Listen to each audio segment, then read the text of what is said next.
Le 25 décembre 2021, le télescope spatial James Webb décollait à bord d'un lanceur Ariane 5 pour ce qui allait être l'un des événements marquants de 2021, voire de la décennie. Et il n'aura pas fallu longtemps pour que le télescope commence à nous émerveiller. Dès juillet 2022, les premières images commencent en effet à être rendues publiques et, dans la foulée, dévoilent les capacités titanesques du télescope. Mais alors que tout le monde commence à s'émerveiller sur les images époustouflantes de Webb, nous allions aussi avoir droit à la découverte en cascade de galaxies possiblement plus anciennes que nous n'en avions jamais observées.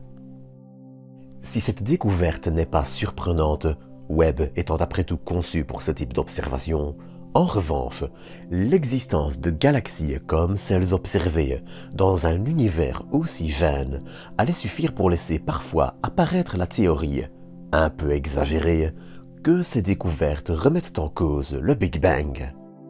Et pour couronner le tout, la NASA annonçait ce jeudi la découverte de 2 nouvelles galaxies lointaines, dont une peut-être la plus lointaine et donc ancienne jamais observée.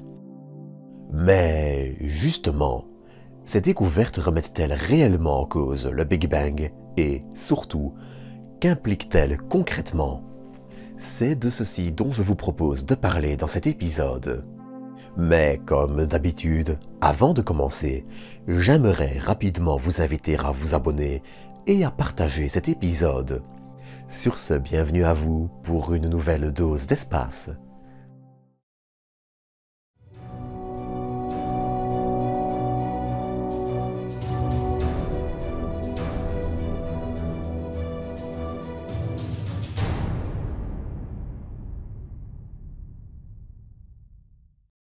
Pour commencer cet épisode, il va falloir commencer par une petite parenthèse. Bon, soyez rassurés, je ne vais pas m'attarder inutilement et rendre le sujet compliqué pour rien, mais il va falloir parler un peu de décalage vers le rouge et d'expansion de l'univers. Certains l'auront peut-être déjà vu venir, mais je vais en effet devoir parler du fameux redshift, mais soyez rassurés aussi, tout restera clair. Cette parenthèse, donc, j'aimerais la commencer avec une petite notion de base, celle de la vitesse de la lumière. Lorsque l'on parle, par exemple, de regarder une étoile à 4 années-lumière de nous, comme Proxima du Centaure à titre d'exemple, cela signifie que la lumière qui voyage à près de 300 000 km par seconde va mettre 4 années à parcourir la distance qui nous sépare. Ainsi, lorsque vous regardez un objet situé à 4 années-lumière, vous ne le voyez pas tel qu'il est maintenant, mais tel qu'il était il y a 4 ans.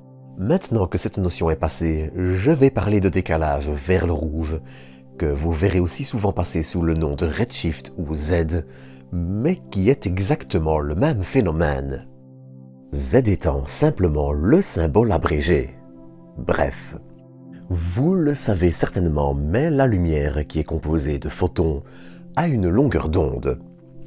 Cette longueur d'onde, lorsqu'un objet qui émet cette lumière s'éloigne ou s'approche de nous, peut se retrouver compressé ou étiré. D'ailleurs, c'est un peu comparable au son qu'émet un véhicule qui passe près de vous. D'abord plus aigu, compressé, puis plus grave lorsque le bruit est passé et s'éloigne. Bon, cet effet que l'on nomme l'effet Doppler n'est pas exactement celui à l'œuvre quand on parle de lumière et d'expansion de l'univers, mais cela permet de très bien visualiser le phénomène. Dans le cas de l'expansion de l'univers toujours, il n'y a pas de compression ou d'étirement lié à un mouvement d'un objet, mais c'est l'expansion de l'univers elle-même qui provoque un étirement de la longueur d'onde. Mais ce même redshift peut aussi avoir une valeur négative et signaler un décalage vers le bleu. Il permet alors de remarquer qu'un objet se rapproche de nous et c'est par exemple en repérant une variation cyclique que l'on peut détecter ainsi des exoplanètes qui font légèrement osciller leur étoile. Mais je digresse un peu. Si le point sur la détection d'exoplanètes vous intéresse, je vous renvoie vers l'épisode dédié aux méthodes de détection qui sera en fiche si j'y pense et en description. Bref. Sans être un effet Doppler, il se trouve que l'expansion de l'univers a le même effet sur la lumière. celui d'étirer ses longueurs d'onde, ce qui a comme résultat qu'au plus un objet est éloigné de nous, plus la lumière se décale vers le rouge. Dans le cas du redshift, plus le nombre sera grand, plus un objet sera loin et l'expansion de l'univers importante. Un décalage vers le rouge de 1 correspond à un temps de voyage de 7,7 milliards d'années et un redshift de 10 correspond à 13 milliards d'années. Ainsi, si vous observez un point avec un décalage vers le rouge de 10, vous le voyez tel qu'il était il y a 13 milliards d'années, quand l'univers n'était âgé que de 700 millions d'années. Autant vous dire que beaucoup de bananiers ont poussé sous les ponts depuis. Ça ne veut rien dire, mais je trouvais que ça faisait bien dans le contexte. Cet objet, vu tel qu'il était il y a 13 milliards d'années, a continué d'évoluer et de s'éloigner de nous, à tel point qu'il est éloigné, aujourd'hui, de 26 milliards d'années-lumière.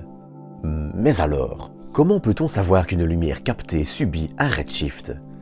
J'y arrive. Lorsqu'un objet émet de la lumière, comme le fait notre Soleil, la matière qui le compose va avoir une signature, que l'on désigne comme raie spectrale. Prenez par exemple la raie spectrale de l'hélium. Il a des raies d'émission, qui sont les lignes plus claires et la lumière qu'il émet particulièrement, et des raies d'absorption, qui sont des longueurs d'onde qu'il bloque. Maintenant, il suffit de prendre le spectre d'une galaxie lointaine et de rechercher ces mêmes signatures avec des gaz communs, comme l'hydrogène ou l'hélium. Si la signature de l'hydrogène ou de l'hélium est décalée vers le rouge, c'est que l'objet s'éloigne. Bon, bien sûr, j'ai extrêmement simplifié tout ça, mais ça reste l'essentiel à retenir pour l'épisode. Sur ce, enfin, on va pouvoir parler d'univers.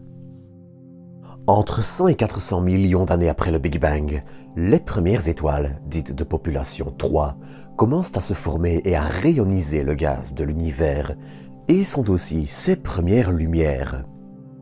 Mais ces étoiles sont particulières. Alors qu'elles s'apprêtaient à former les premiers éléments lourds de l'univers, elles sont encore constituées quasiment exclusivement d'éléments légers, comme de l'hydrogène et de l'hélium.